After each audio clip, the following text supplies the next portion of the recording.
ও এক নম্বরের ড্রামাবাজ লোক, ওকে কে মারবে? 60খানা সিআইএসএফ ঘিরে থাকে, তাতেও মারছে। ড্রামাবাজ লোক নাটক ফাটক করছে। এখন বাজার খুব খারাপ, ওর নাটক ফাটক করে চলছে। আমি তো খুশি হতাম সত্যি সত্যি ও মার খেলে। নাটক করছেন শুভেন্দু অধিকারী, এমনটাই অভিযোগ করছে শাসক দল, যেখানে সাংসদ কল্যাণ বন্দ্যোপাধ্যায় তিনি বলছেন যে শুভেন্দু অধিকারী নাটক করছেন, তাকে কেন্দ্র বাহিনী সবসময় ঘিরে থাকে, কে তার উপর হামলা চালাবে। যদিও শুভেন্দু অধিকারী তিনি কিন্তু বলছেন একেবারে পরিকল্পনা মাফিক কিন্তু পুলিশ দিয়ে তাকে হেনস্থা করা হয়েছে গতকাল।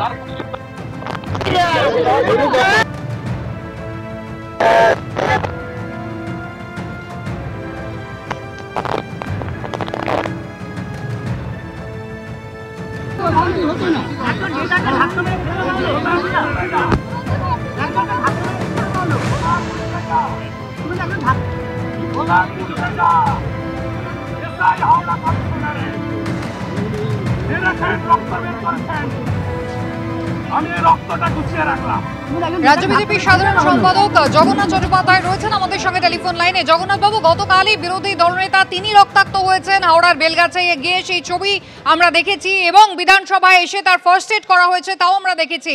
তৃণমূল সাংসদ কল্যাণ বন্দ্যোপাধ্যায় তিনি বলছেন পুরোটাই ড্রামা, এবং তা শুভেন্দু অধিকারীকে ঘিরে রাখে কেন্দ্র বাহিনী, তার গায়ে কে হাত দেবে? যে রাজ্যের বিরোধী দলনেতা, সেই রাজ্যের বিরোধী দলনেতাকে রক্তাক্ত করার পর তিনি যদি ড্রামা করার কথা বলেন, তাহলে কল্যাণ ব্যানার্জি নিশ্চয়ই জানেন এই রাজ্যের ড্রামা কুইন কে। কল্যাণ ব্যানার্জি লোকে বলে তিনি ওকালতি হবেন। তো আমার মনে হয় যে তার কথাবার্তা বলার ক্ষেত্রে বাঙালি হিসেবে যে সংস্কৃতি বহন করি সেটুকু অন্তপক্ষে বজায় রাখা উচিত। গতকাল একেবারে হাওড়ার বেলগাছিয়ায় গিয়েছিলেন শুভেন্দু অধিকারী, এবং সেখানে গিয়ে যেভাবে তাকে পুলিশে হেনস্থার শিকার হতে হচ্ছে বলে তিনি অভিযোগ করেছেন, তার প্রতিবাদে আজ বিভিন্ন জায়গায় বিজেপির পক্ষ থেকে বিক্ষোভ কর্মসূচি নেওয়া হয়েছে।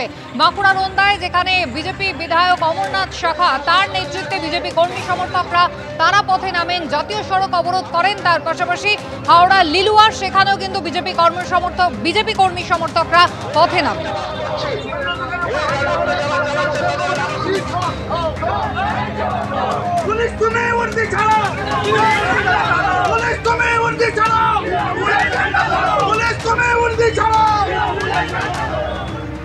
রাজ্য সরকারের মন্ত্রী যদি যেতে পারেন বেলগাছিয়ায়, তাহলে কেন দুর্গতদের দেখতে বিরোধী দলনেতা যেতে পারবেন না, এই প্রশ্ন তুললেন বিজেপির প্রাক্তন সাংসদ দিলীপ ঘোষ।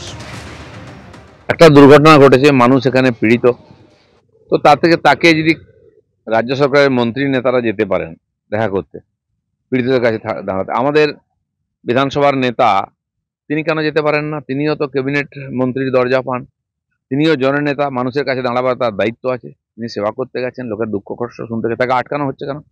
আর আটকাবার পরে যে পুলিশ সেই প্রোটেক্টটিকে আর সুরক্ষা দেওয়ার কথা, সেই পুলিশ তাকে ঘায়েল করে দিচ্ছে। তো পুলিশের উপর ভরসা করবো না? পুলিশ কি টিএমসির মতো কাজ করছে? তিনি নেতা, মানুষ তাকে স্বীকৃতি দিয়ে তিনি মানুষের সঙ্গে থাকবেন, তাকে আটকানো হচ্ছে কেন? আর তাকে ঘায়েল করা হচ্ছে কেন? কেন তার গায়ে আঁচ লাগছে? এইটার সম্পূর্ণ আমি নিন্দা করছি, এবং এই অধিকার পুলিশের নাই তাকে ঘায়েল করার। তাহলে আমরা পুলিশের সম্বন্ধে ভাববো যে পুলিশও টিএমসির মতো কাজ করছে। ক্ষমতায় আসবার আগে 2011 সালে মুখ্যমন্ত্রী বলেছিলেন কলকাতাকে লন্ডন বানিয়ে দেবো। আজকে 2025 সালে তিনি পিকাডেলি থেকে হাইড পার্ক লন্ডনে হাঁটছেন লোক লস্কর নিয়ে। বার্মিংহাম প্যালেসও মনে হয় গিয়ে হেঁটে যাবে। আমার খুব ভালো লাগছে ছবিগুলো দেখতে, কিন্তু ওখান থেকে মুখ্যমন্ত্রী এমন কিছু একটা জিনিস নিয়ে আসুন যাতে বেলগাছিয়ার মানুষ এই নরক যন্ত্রণা থেকে মুক্তি পায়। আমরা তো লন্ডনে মুখ্যমন্ত্রীর স্বচ্ছন্দ বিচরণ দেখছি, মুখ্যমন্ত্রী একটু বেলগাছিয়ার রাস্তায় এসে হাঁটলে কলকাতার মানুষ আরো আনন্দ পাবে। পুরমন্ত্রী ফিরহাদ হাকিম তিনি গতকাল গিয়েছেন বেলগাছিয়ায়, আশ্বাস দিয়েছেন যত দ্রুত সম্ভব পুনর্বাসনের ব্যবস্থা করবেন। তারপর আজকে হাওড়া পুলিশের পক্ষ থেকে কিন্তু এই দুর্গতদের সঙ্গে বৈঠক শুরু হয়েছে। বেলা 12:30টা থেকেই বৈঠক শুরু হয়েছে, যেখানে হাওড়া পুলিশের পক্ষ থেকে কর্তৃপক্ষ তারা উপস্থিত রয়েছেন। বেলগাছিয়া গৃহহীনদের নিয়ে বৈঠক শুরু হয়েছে। বেলগাছিয়ায় জলের পাইপ বসাতে গিয়ে বিপত্তি, ধসে বিধ্বস্ত এলাকা, তার সঙ্গে রয়েছে নিকাশি জল জমার সমস্যাও। প্রায় সপ্তাহ পেরোতে চললো, এখনো কিন্তু সমস্যার সমাধান হয়নি।